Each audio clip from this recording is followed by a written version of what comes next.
A fuel tanker accident in Tanzania that has ended with an explosion and the deaths of dozens of people. There are fears the toll may yet rise after this blast a few hours ago on the outskirts of the city of MOROGORO, about 200 kilometers west of Dar es Salaam. Pictures from the scene of the blast soon after the explosion. The truck had overturned and crowds of people were arriving to collect the leaking fuel. A short time ago, the local police commander spoke about what happened.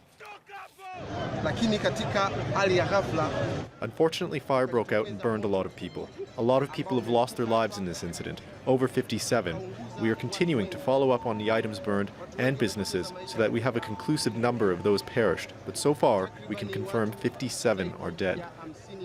Al Jazeera's Malcolm Webb joins us from Nairobi, where he's been monitoring the story. Malcolm, what else have you learned about what happened? Just a few hours ago, when the tanker overturned, and survivors say large quantities of flowing out onto the ground. As we've got from there, a large crowd gathered on the floor, on their knees, scooping up petrol and putting it into jerry cans and plastic bags so they can try and take it away. Then in one of those videos, we can hear someone screaming fire. But after that, we understand there was a large explosion, dozen number we have from police chief on the ground is that 57 have died and a similar number have been.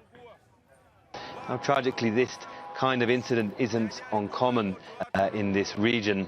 The whole of East Africa and much of the interior depends on fuel that's imported. It arrives in East Africa's coast. This particular truck had come from Tanzania's port city of Dar es Salaam, was making its way inland. We don't know its destination, but these fuel trucks travel through many remote areas, relatively poor areas, places where extreme poverty is just standard. So when a truck overturns, when fuel's leaking, people scramble to try and collect as much of this precious commodity as they can, because, for example, motorbike taxi drivers or anyone involved in the transport business, a little bit of petrol can be to sustain income for your family for days or even weeks. But then, of course, a concentration of people gathering around a large petrol spillage, and as time goes on, more of that fuel evaporates into the air. Then a single spark or a small flame can cause a lethal explosion. That seems to have happened here once again. It's happened